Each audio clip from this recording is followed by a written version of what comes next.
आज से करीब 3 साल पहले जब मैंने जिम जाना शुरू किया था तब मेरी 5-6 महीने में कुछ इस तरीके की बॉडी बन पाई थी, क्योंकि मेरे को बल्किंग, कटिंग, बॉडी रिकम्पोजिशन के बारे में कुछ नहीं पता था। तो मैं कुछ भी खाता था और कुछ भी वर्कआउट करता था विदाउट एनी गोल, जो मेरी बहुत बड़ी मिस्टेक थी। मैं चाहूंगा कि ये गलती आप लोग ना करो। और मेरे को ये भी पता है कि अगर आपने भी अभी भी जिम जाना शुरू किया या फिर जिम बिगनर है तो आपको भी नहीं पता होगा कि आपको बल्किंग, कटिंग या बॉडी रिकम्पोजिशन में से क्या करना चाहिए अपनी अच्छी और तगड़ी फिजिक बनाने के लिए। तो टेंशन मत लो, बल्किंग, कटिंग या बॉडी रिकम्पोजिशन में करेंटली तुम्हारे बॉडी वेट के हिसाब से क्या गोल होना चाहिए, ये सब चीजें तुम्हारा भाई इजी तरीके से समझा देगा और तुम्हारे सारे कंफ्यूजन दूर कर देगा। तो स्टार्ट करते हैं। तो सबसे पहले ये बता देता हूँ कि बल्किंग, कटिंग या बॉडी रिकम्पोजिशन होता क्या है, क्योंकि जब आप बिगनर होते तो स्टार्टिंग में इतना नहीं पता रहता कि बल्किंग, कटिंग या बॉडी रिकम्पोजिशन ये जो टर्म्स है इनके क्या मतलब है और किस तरीके से इनको यूज करा जाता है फिटनेस या ट्रांसफॉर्मेशन जर्नी में। तो सबसे पहले बताता हूँ व्हाट इज बल्किंग। बल्किंग एक ऐसा प्रोसेस है जिसमें आपका वेट गेन होता है, मसल गेन होती है, स्ट्रेंथ गेन होती है। उसी के साथ साथ आप कपड़ों में भी यूज देखने लगते हो, आपकी स्ट्रेंथ भी बढ़ जाती है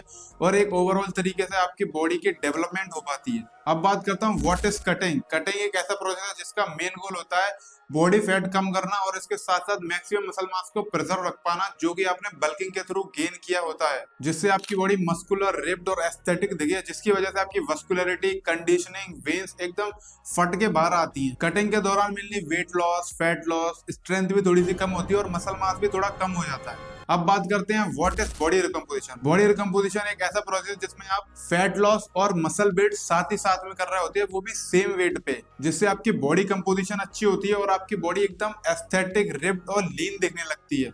अब बात करते हैं how to achieve bulking, cutting और बॉडी रिकम्पोजिशन। आपको मेनली ये टर्म्स तो समझ में आए होंगे कि बल्किंग है क्या, कटिंग है क्या, बॉडी रिकम्पोजिशन होता क्या है, बट इनको अचीव कैसे करा जाता है। So the most important and god thing to achieve bulking, cutting and body recomposition is your nutrition. Mainly क्या होता है, बल्किंग को अचीव करने के लिए आपको अपनी मेंटेनेंस कैलोरी से सरप्लस में कैलोरी डाइट खानी पड़ती है और कटिंग के लिए मेंटेनेंस कैलोरी से डेफिसिट में खाना पड़ता है, तो कैलोरी डेफिसिट डाइट फॉलो करनी है। बॉडी रिकम्पोजिशन में क्या होता है, मेंटेनेंस कैलोरी खानी होती है या फिर छोटी सी कैलोरी डेफिसिट या फिर कैलोरी सरप्लस में डाइट लेनी होती है। तो आप लोग सोच रहे हैं भैया यार हमको ये तो समझ में आ गया कि बल्किंग, कटिंग और बॉडी रिकम्पोजिशन होता क्या है, इसको कैसे अचीव करते हैं न्यूट्रिशन के थ्रू। बट यार ये बताओ ना कि हमको अपनी बॉडी रिक्वायरमेंट के हिसाब से करेंटली कौन सा गोल चूज करना चाहिए। बल्किंग, कटिंग या बॉडी रिकम्पोजिशन करें तो क्या करें, हम बिगिनर हैं, हमको कुछ समझ में ही नहीं आ रहा है, मेन वो चीज बताओ ना। तो टेंशन मत ले भाई, इस चीज को समझाने के लिए मैंने 4 कैटेगरीज डिसाइड करी है। पहली कैटेगरी में वो लोग आते हैं जो बहुत ज्यादा स्किनी है, जिनकी बॉडी में ना ही तो बहुत ज्यादा फैट है ना ही बहुत ज्यादा मसल, या फिर जिनको पतलू बोला जाता है, बचपन से बोला गया है भाई तुम तो कुपोषित हो। उनको क्या करना है, उनको हार्डकोर बल्किंग करनी है जिसमें आपके मसल भी बिल्ड होंगे, साथ ही साथ में थोड़ा सा फैट भी गेन होगा, वेट भी गेन होगा। अब बात करते हैं दूसरी कैटेगरी की। उसमें वो बंदे आते हैं जो चबी टाइप होते हैं, थोड़ा सा फैट है और थोड़े बहुत मसल्स भी है, क्योंकि वो पहले कोई फिजिकल एक्टिविटी या कुछ गेम वगैरह खेलते थे बट अभी ड्यू टू सम रीजन नहीं कर पाते। तो उन लोगों को करना चाहिए बॉडी रिकम्पोजिशन।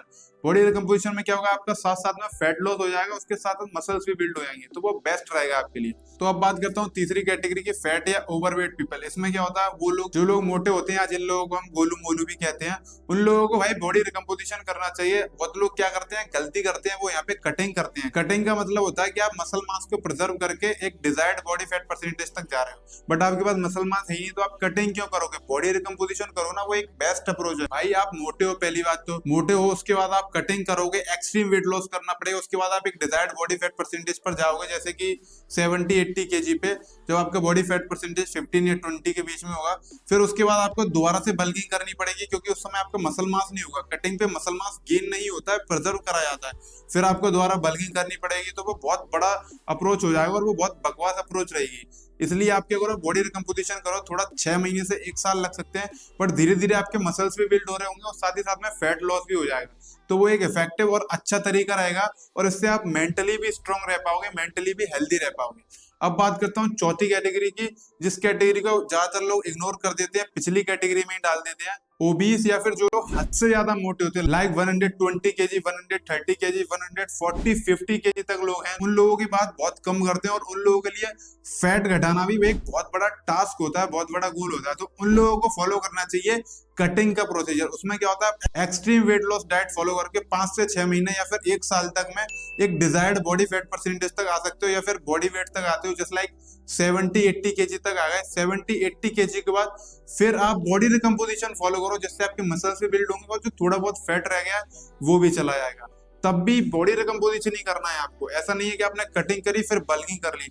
जब आप एक अच्छा बॉडी रिकम्पोजिशन कर लोगे उस समय, उसके बाद फिर आप बल्किंग कटिंग कुछ भी कर सकते हैं, क्योंकि आपके थोड़े मसल्स भी आ चुके हैं और आपका फैट परसेंटेज भी डाउन है। तो आई होप अब मुझे लगता है कि आप अपने वेट कैटेगरी के हिसाब से, अपने बॉडी टाइप के हिसाब से समझ गए होंगे कि आपको बल्किंग, कटिंग या बॉडी रिकम्पोजिशन में से क्या करना चाहिए। बिल्कुल इजी और लेमन टर्म्स में समझाने की कोशिश करी थी मैंने। अब इन पे इंडिविजुअल वीडियोस में, आगे आने वाली वीडियोस में बना दूंगा कि कैसे बल्किंग करते हैं, क्या डाइट होनी चाहिए, क्या वर्कआउट होना चाहिए, मेन चीजें क्या होती हैं बल्किंग करने में, और जल्दी कैसे बल्किंग करें, कैसे कटिंग करें, कैसे बॉडी रिकम्पोजिशन करें। तो दोस्तों आपको थोड़ी सी भी इंफॉर्मेशन मिली हो या फिर कुछ भी सीखने लायक लगा हो तो इस वीडियो को लाइक जरूर करना और अपने भाई का चैनल सब्सक्राइब कर देना। अब मिलते हैं नेक्स्ट वीडियो में, तब तक के लिए जय हिंद।